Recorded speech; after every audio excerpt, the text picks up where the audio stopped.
Intake mistakes, win-win solutions for small firm lawyers and clients with Maddy Martin, episode 276.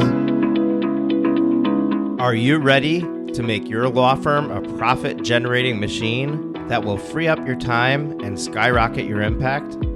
With more than 2 decades of business growth experience and having proven that you can be successful while prioritizing your family and your impact, introducing the Profit with Law podcast. I am your host, the creator of the Firm Differentiator 10X Effect, Moshe Amsel.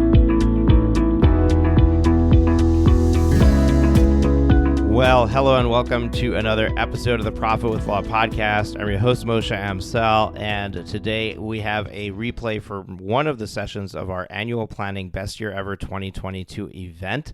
If you want to access the video version of this episode, as well as all the other topics that were covered during this event, as well as links to the downloadables from the speakers, you definitely want to go check that out at profitwithlaw.com/planning replay, profitwithlaw.com/planning replay. We will also have that linked up in the show notes below this episode, as well as on our website, profitwithlaw.com. And without further ado, here is that session. So as Moshe said, I'm the VP of Marketing at Smith.ai. We are a 24/7 virtual receptionist service. We provide communication services, client engagement, new lead engagement, so that you can focus your time on the most valuable work that you can produce for your firm, while we go ahead and handle those frontline tasks, those admin tasks, those routine chores to follow up with people and make sure they're receiving a really fast response to any inbound queries, and then also making outbound calls to those who fill out your web form leads.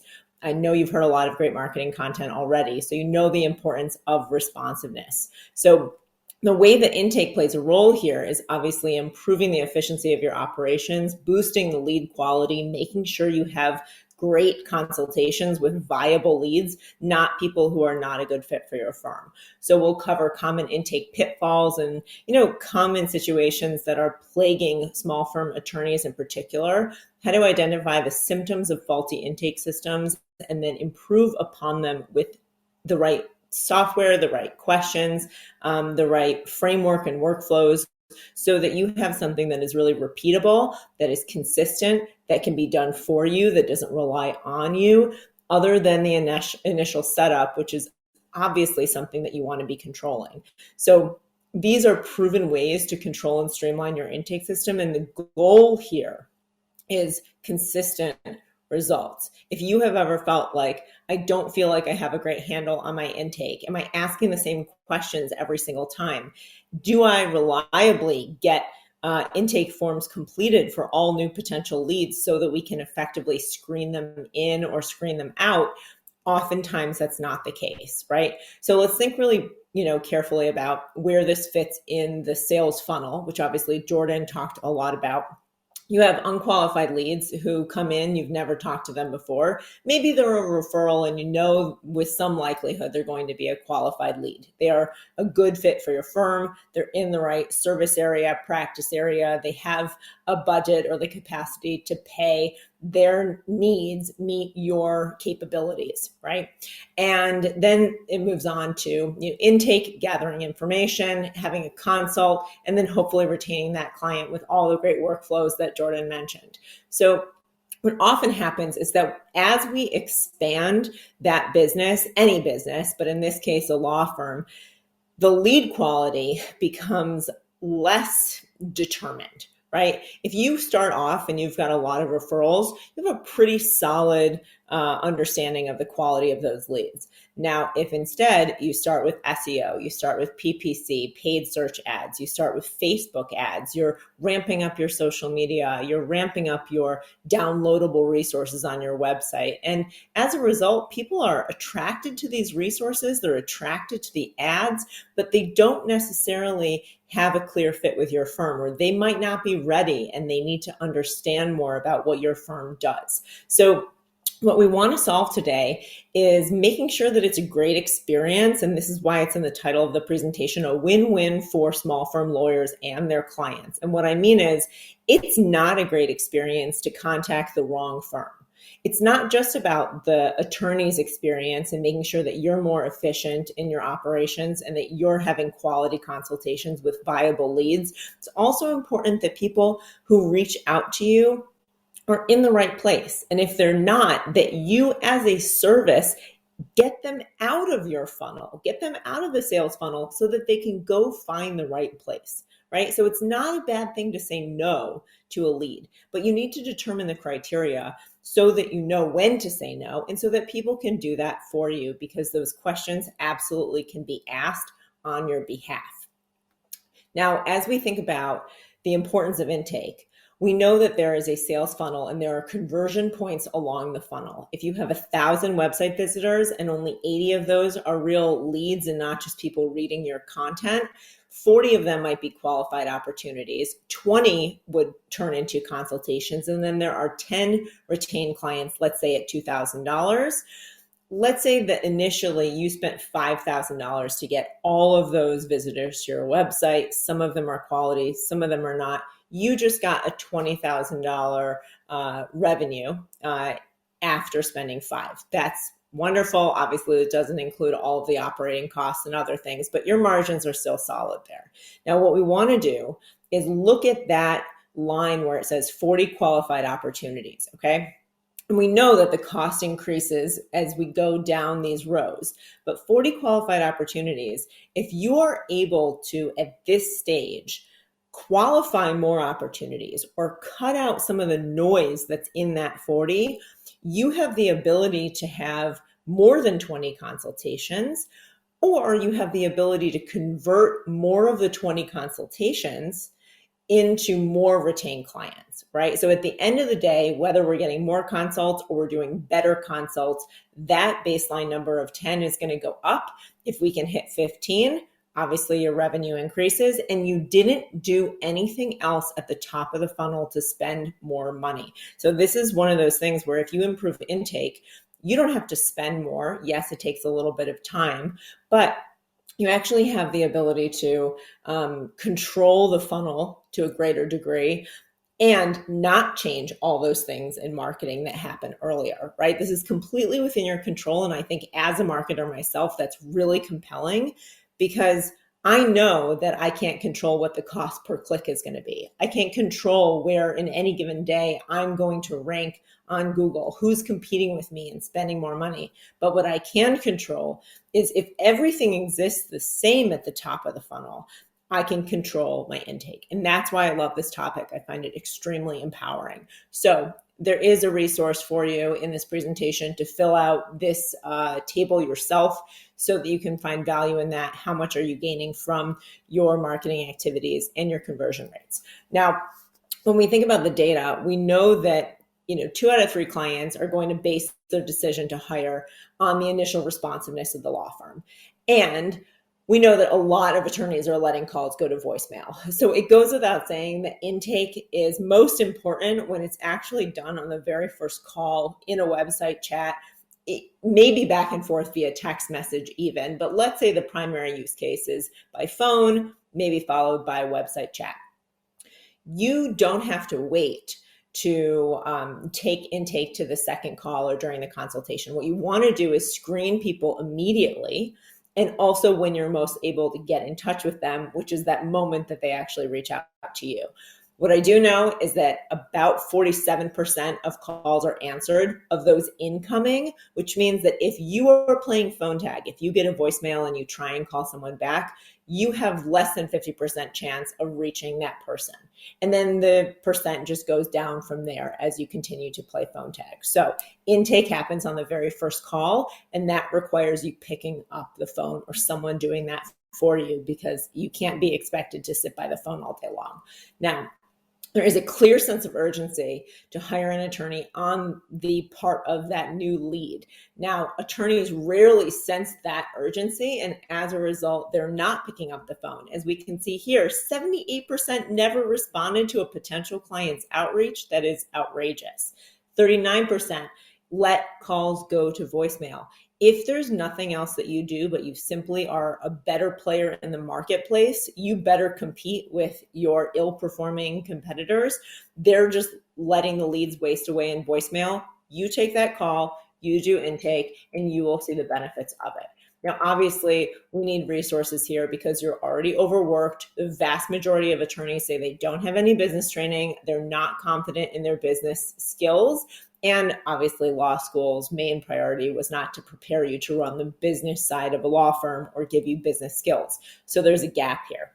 Now, the other gap that we see is that there is a lack of knowledge on how to do intake properly, and we'll talk about those questions. What we also know is a gap in understanding client expectations. So the CLIA Legal Trends Report showed, and that's where a lot of this data is from, showed that potential clients want to know what to expect in terms of cost, duration, process. So in the intake, are you only asking questions or are you also offering up information? And this can be done without, establishing an attorney-client relationship. You could say what your availability is to take on new cases. You can say in general what the range in costs are, or if you have a fixed price for certain legal services, what that's going to cost, how long it takes. For example, if you have to wait 6 months for a divorce to go through in California, you're not going to promise less than that. It only helps to set that expectation up front, especially if it's a viable lead worthy of expending that extra breath on that person. So what we're going to talk about is how to delegate here, leveraging the Eisenhower decision matrix. You really have to think on a daily basis when you look at your to-do list. What is most important for me to do? What am I blocking? What do I need to delegate? And what can only I do, obviously, as an attorney, as the firm owner, right? So a lot of the intake is going to be your initial work on figuring out what questions to ask. And then as soon as you document it, you can delegate that. I'm going to repeat that again. As soon as you document it, you can delegate it. That goes for a lot of processes. If you haven't documented it, how can you expect someone else to do it for you? If someone you're delegating to doesn't have that proper documentation, doesn't have training, doesn't have guidelines, you can't expect them to be successful. So it's really important that you have an intake form and that you also know where they're going to come in from. So new leads who are contacting you, do you have a profile on lawyer directory sites? List them. Do you have a bunch of social media profiles? List them. What are all the phone numbers that you're using and the email addresses? Those should go into your inventory, and then you can identify what the process is to follow up with them. Do you have a form that is last on the list to get a response to leads who fill that out on your website, but you're very fast when people call? That's a problem. Why is that person who filled out the website form penalized in getting a fast response? They may just be as willing and ready to hand you money and time and faith as the person who calls is. So make sure that you have identified all the incoming channels, and this is for you to fill out in the presentation deck. So you'll have access to all of this. You can then identify as part of the process, what is that process going to be? I'm going to get a call in. I make sure that it's answered. I handle the intake form. I book a consultation. If it's for family law practice, then I'm going to charge for a consultation. If they show up, it's not charged. If they don't show, then there's a no-show fee, or it gets credited to their first invoice, whatever. That's a potential workflow.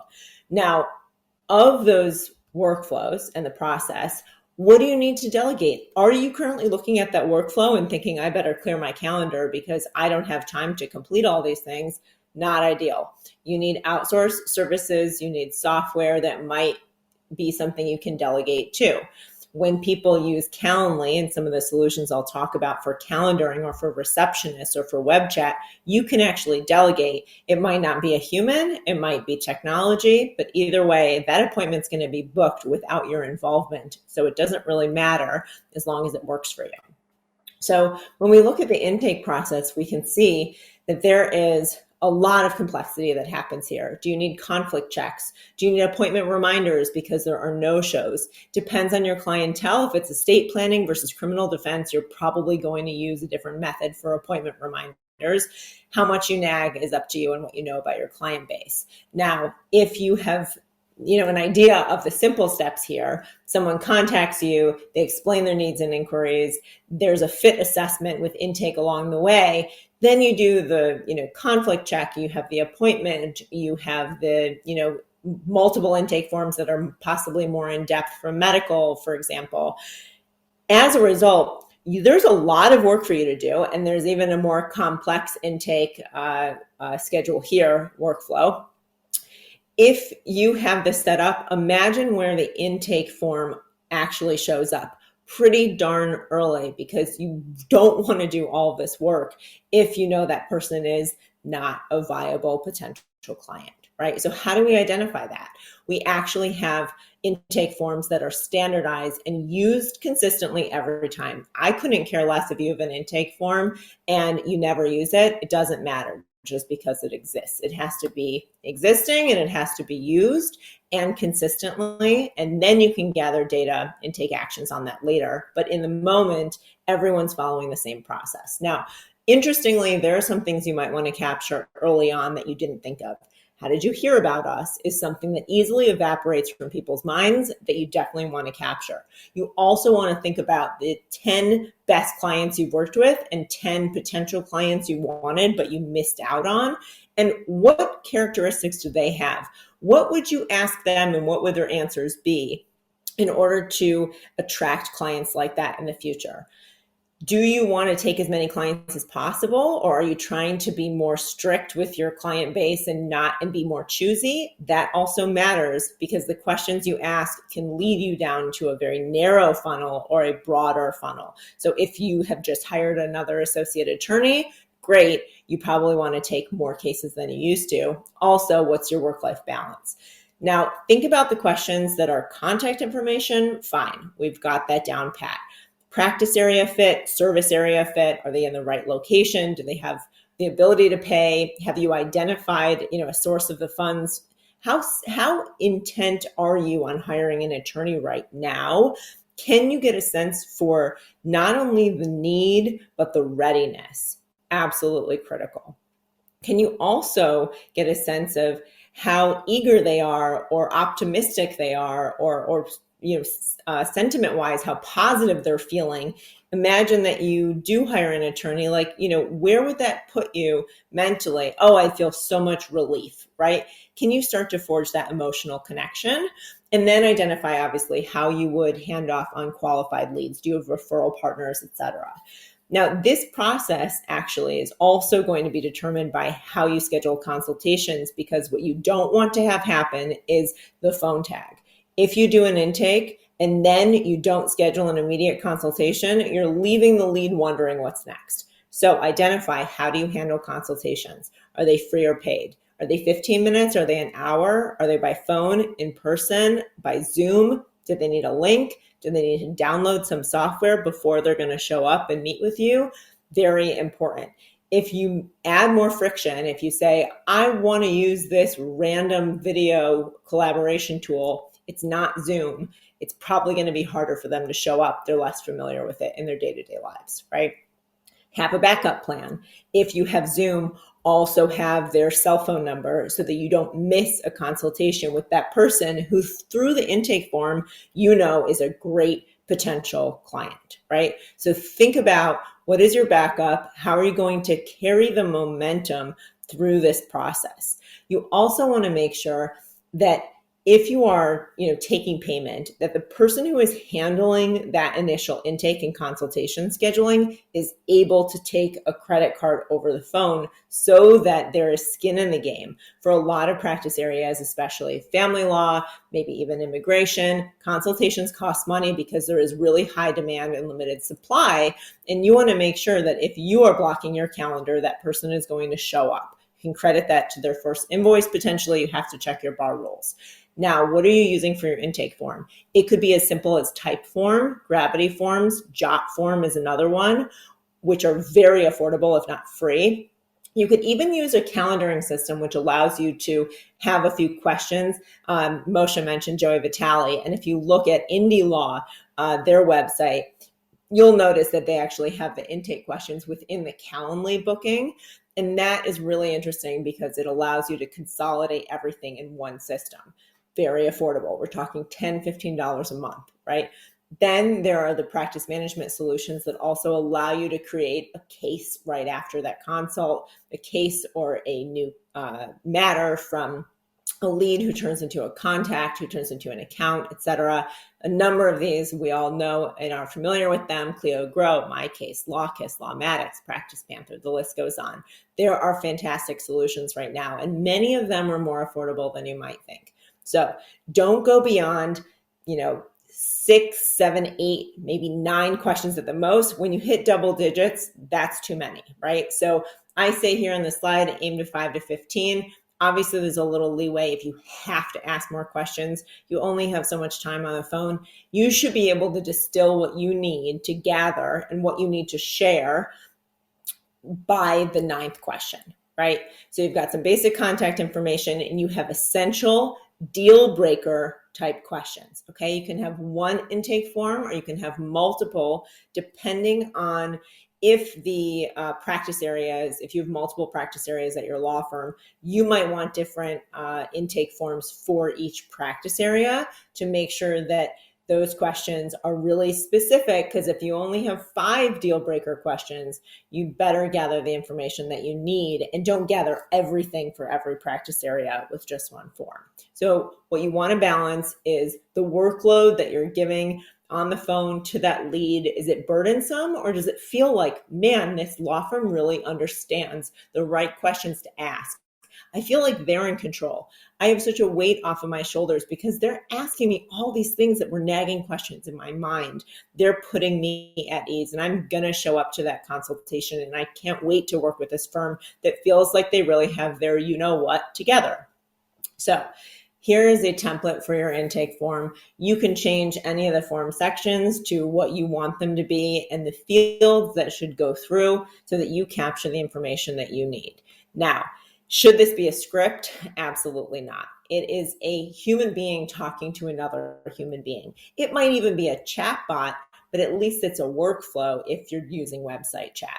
So think about, like, what is the natural flow of the order of the questions? And if something gets caught up, make sure that you provide to the person who's answering the phone or making outbound calls in response to lead inquiries common synonyms, common words and terms and phrases that might be used so they're not caught off guard, so that it doesn't have to stick to a script. They can have a natural, comfortable conversation with this person. Now, I mentioned sharing your calendar. It's absolutely critical that you use an online calendaring tool. Calendly is one of my favorites. You can even embed that link in your signature. Doodle is a group calendaring tool to find a matching time for everyone. Calendly just released a competitor for that too. So one-to-one Calendly, and then obviously one-to-many if you're creating a disposition call, you have multiple people in the room, mediation, that sort of thing. You can send one link and have everyone share their availability and pick the time that works for everyone. Now, think about different appointment types for different practice areas. If you have multiple attorneys at your firm, great. If you need payment integration, consider that. Schedule once if you're really uncomfortable with sharing your booking link and having someone book time on your calendar. Schedule once allows you booking with approval, which means they pick 3 times and you get to finalize the time that works for you.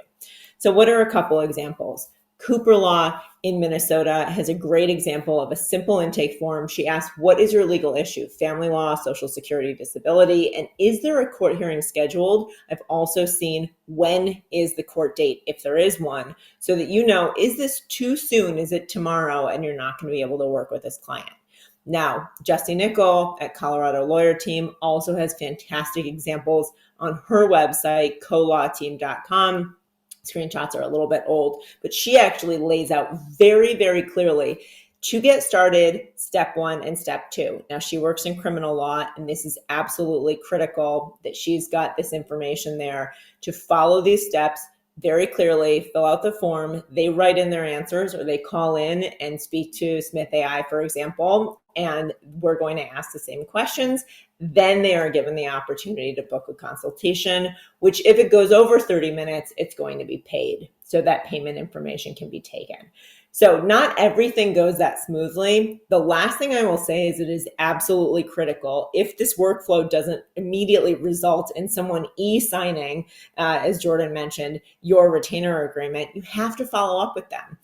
By the sixth call, that's when you know that that person is a viable lead still or not. They're still interested. If you don't attempt to reach them 6 times, then you miss out on about 40% of the viable leads in your sales funnel just because you didn't ask them if they're ready yet. So absolutely follow up, outline a process for that, what your angle and message is. And there are actually examples that I share at the end of this. I don't have time to go through chat, but obviously you want to add chat and work in your intake questions to chat. There are some examples here in the communication library that will go through what are the email follow-ups, what are the phone scripts that work well for law firms to help you to get to that intake conversation, which you will then fill in, and there's follow-up messaging for you to implement there as well. So that's the main presentation that I wanted to share with you. If you have questions, please don't hesitate to get in touch with me. And obviously, we are here for you at Smith.ai to answer any of the calls, chats, texts, Facebook messages that come in. As Moshe mentioned, we do work 24/7 and we specialize in attorneys. We do scheduling, intake, payments, and we can make outbound calls for you with a 14-day money-back guarantee. You'll also get $25 a month off for every client you refer, so you can bring your bill to zero, which I think is pretty amazing. And we integrate with all the solutions that you use. If you don't use something like a heavyweight like Salesforce, obviously Clio, Lawmatics, Practice Panther, MyCase, all of those we work with as well, starting at just $210 a month. For the next 2 weeks, prices are going slightly up just a tiny bit, not anything that would alarm you or significantly affect your budget. And obviously all the options are, all the add-ons are completely optional, I should say. So you have complete control, just like your intake forms, over what you're paying for and what is valuable to you for your firm. And we offer completely white glove setup. So yes, the intake form, that ball is in your court, but once you have that set, we will make sure that it is handled during a call that we handle for you, a chat that we handle for you in exactly the right way, and install that for you and connect it to your systems to assist you in getting this workflow automated. So appreciate being here. I will share that there is a special code for $100 off your first month with code PROFITWITHLAW100. And obviously you can call us and see how we hear on the phone. And our website is Smith.ai to schedule a consultation. If you'd like, you can email us as well at hello@Smith.ai. And I encourage you to check out our online reviews. We really have fantastic testimonials and case studies for you to check out. And I think that would resonate with you, especially the attorney audience. Awesome, Maddy. Thank you so much. I know that we squeezed you into a half-hour slot, and there's always more to share. So we'll definitely have to have you back for more and go deeper into chat. But really, it's a ton of great information. And the beautiful thing about what Maddy just shared is that they give you everything that you need. So you're going to be able to access the slides, and you'll be able to take the forms that she shared and just literally implement those. So Jordan already talked about how important it is to track your leads. Maddy reiterated that. And then she talked about all the different things that you need to do. You need to script the process. You need to create this unified experience for everybody. And one little trick that lawyers are doing that you can do by engaging with Smith.ai is the moment that you have 24/7 coverage on your phones, you can change your hours in Google to 24/7. So when you look in Google at 6 o'clock at night for a lawyer and 3 other offices say closed and yours says open, who are they calling when they want to pick up the phone and call. Now, clearly they're not going to get you, but the phone will get answered and they will start their process with you. And if you're smart with how you engage with them, the very basic information you can gather in that phone call can kick off an email response, can kick off them starting to understand more about your firm, and even have them booking their first call. So it's extremely valuable in capturing those leads, because when people are dealing with personal issues, often it's happening in the evening after hours. And that is huge to be able to come up in search in that way. So Maddy, thank you so much for joining us. And like I said, we're going to give you an opportunity to be able to download her slide deck, be able to access the links that she shared, the template library, and we're going to do all of that on our replay page that is available to our registered attendees. So if you're on Facebook Live and you haven't registered, you want to go to profitwithlaw.com/planning replay so that we can email you the replay every morning, and you can also access everything that's happened already. Simply by putting in your information, you will be taken to the page that has the replays from yesterday and links to all the resources. Now, real quick, before I bring David Neagle on and introduce him, I just want to give a quick little self-promo here for you. Here at Profit with Law, we work with law firm owners to make them wildly successful, to be able to accomplish what they want to accomplish. And if you're trying to grow your firm and you're running into some roadblocks, it's going slower than you'd like, you're putting in way too many hours, you're taking home way too little, that's the way a lot of people come into our world. That we define that as a struggling law firm owner, and you probably feel that way. You're probably stressed out and you're struggling to try to figure out, can I even do this? And what is it like on the other side?